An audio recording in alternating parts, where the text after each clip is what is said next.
নাম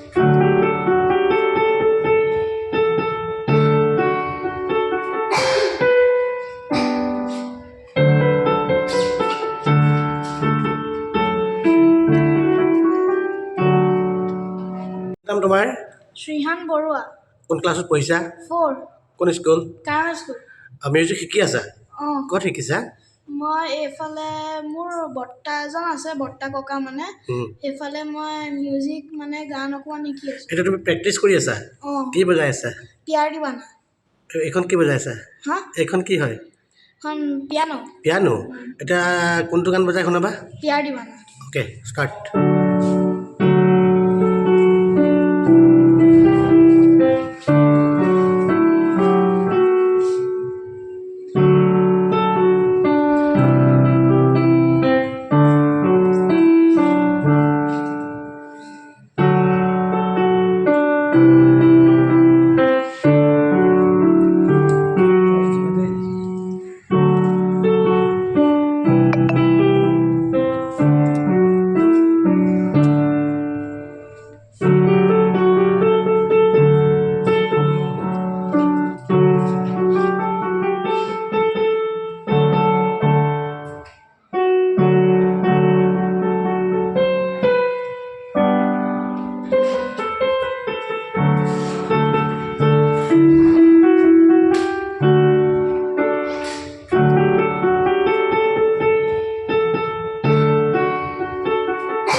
Thank you.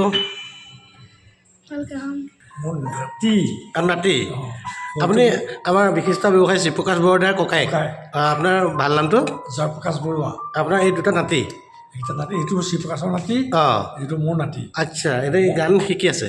এইটো শিকি আছে, কিন্তু মই বজাইছিলোঁ জে পি দাস আৰু হেৰি লগত। আপুনি নিজে বজাইছিলে? জে পি দাস, ৰমেন দা, দীপেন বৰুৱা। দীপেন নিজক মই প্ৰথম ষ্টেজত উঠাইছোঁ। বঢ়িয়া। আপুনি কি বজাইছিলে? মই একৰ্ডিয়ন বজাইছিলোঁ, তবলা বজাইছিলোঁ। তেতিয়া একৰ্ডিয়ন নায়েই। মানে আপোনালোকৰ ফেমিলিত সাংস্কৃতিক এটা পৰিৱেশ আছিলে, যাৰ কাৰণে নাতিকেইটাও এতিয়া মানে আপোনালোকৰ ব্যতিক্ৰম নহয়, নহয় জানো? সেইকাৰণে বজাই থাকে আৰু। আপুনি মানে জে পি দাসৰ লগতো বজোৱা? আৰু কাক উঠাইছিলে প্ৰথম ষ্টেজত? ভূপেনজী প্ৰথম যোৱাটোত থকা 2 টকা পাইছিলে, 2 টকা। প্ৰথম প্ৰগ্ৰেম কৰোঁতে 2 টকা লৈছিলে। Very interesting. আপুনি মানে শ্ৰীপ্ৰকাশ বৰুৱা আছে, আপুনি মানে এই ছিনিয়ৰ আৰ্টিষ্টসকলৰ লগত মানে আপোনাৰ খুব ঘনিষ্ঠতা আছিলে?